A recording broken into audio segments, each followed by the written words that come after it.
Skar King is the main antagonist of the 2024 film Godzilla vs. Kong Monsters Unleashed. Godzilla has tons of iconic villains. King Kong's most iconic villain is a building, but we don't judge. Is Skar King another memorable addition to the Titan Rogues gallery? Spoilers, no. I'm gonna analyze him and give a score 1 out of 10. Is he bad enough to get a low score, like a real low score, 1 out of 10? This is Villain Review. I make it pretty much every single week. Let's find out.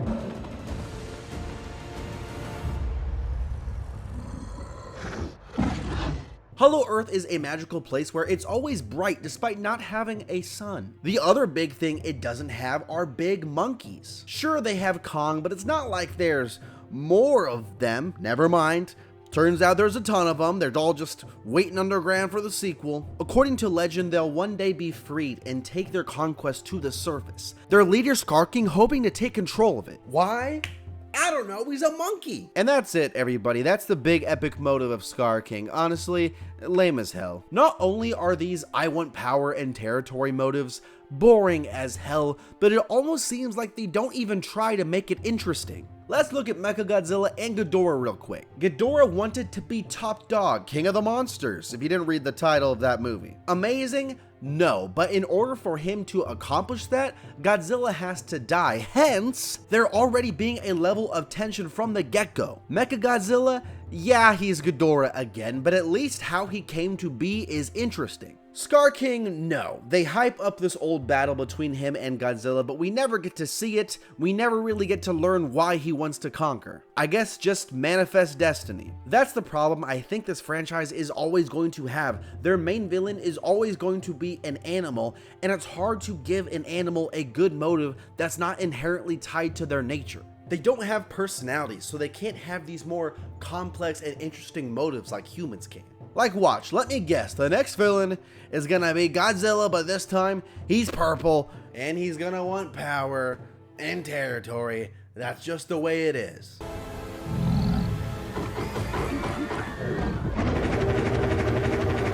I will say though, Skar King has some of the most personality of any Titan villain or just Titan in general in this franchise. They're clearly making these things more human to switch things up, Kong being the best example of that. See, we can relate to him because he has similar eyes to us.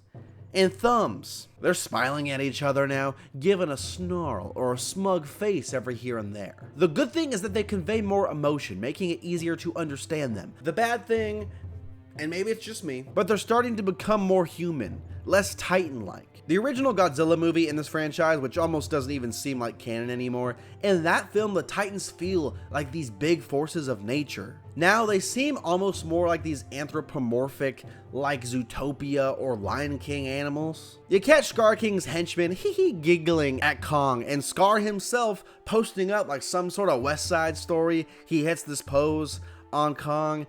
I don't know, man, it's just weird. I don't like it. I've said it before and I'll say it again. In this last film in particular, they don't feel that big. It felt more like Planet of the Apes, just this monkey story going down, all this drama. Every once in a while they'd pass by a mountain and I'd say, oh yeah, they're supposed to be big. The good thing though is that we do see more of Skar King's personality, which helps because it becomes easier to see just how ruthless and like straight up evil this guy is. Like I said, that's the good side of him being more expressive. We see not only he wants to conquer, but he seems to enjoy the fight, the act of killing. This is something I think could have made him better. You know how in nature documentaries, when animals kill prey and they don't do anything with it, it's a big deal. Scientists are like, what the hell's going on? Make him just some deranged Titan that doesn't want power or territory, he just wants to kill. It's an aspect of the character I think if explored better could have made him just a lot more interesting as a villain. They do make him smart though. The way he controls Shimo through pain is pretty interesting and it's a great little personality touch. The problem with Shimo though is he reminds me of just how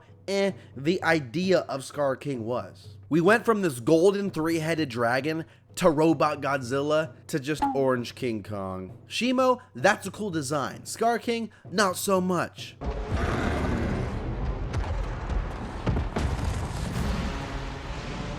Skar King actually doesn't really have that many scenes. He has his intro scene and then the finale at the end, and that's about it. I'm not saying he needs to be popping up every 10 seconds like Atreus hints in God of War, and to his credit, the big fight at the end is pretty long. It's got 2 phases like Skar King's an Elden Ring boss fight, one in Hollow Earth and one on the surface. Boys' day at the beach. His intro scene is solid, it does everything it needs to do. It shows he's stronger than Kong, although barely, and it sets up Shimo for the finale of the film. I don't like, though, that he's out here doing flips like Circus Soleil. If you can't tell, I hate the physics in this movie. And then he doesn't really show up again until the end of the film, and I don't know, man, it's fine, I guess. One of those things you enjoy watching while you're there, but will probably never think about again. There's no big or special moment really, like in past Titan fights. It's kind of just like the rest of the movie. Cool enough, but forgettable. I guess if I had to pick one thing to spotlight, it would be that brief moment where Kong, Godzilla, and Shimo all team up to blow up Skar King into a bunch of monkey popsicles. That's kind of cool.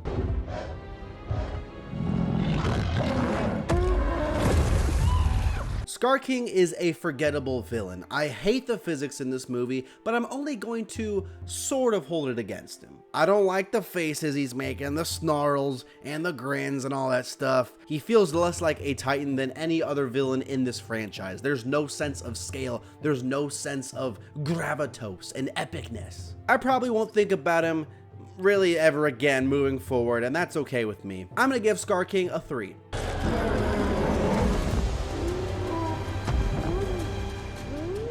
Thanks so much for watching. New villain review pretty much every week, bi-weekly. I don't know. I'm in a transitional period right now. Thanks so much for watching. I'll talk to you later.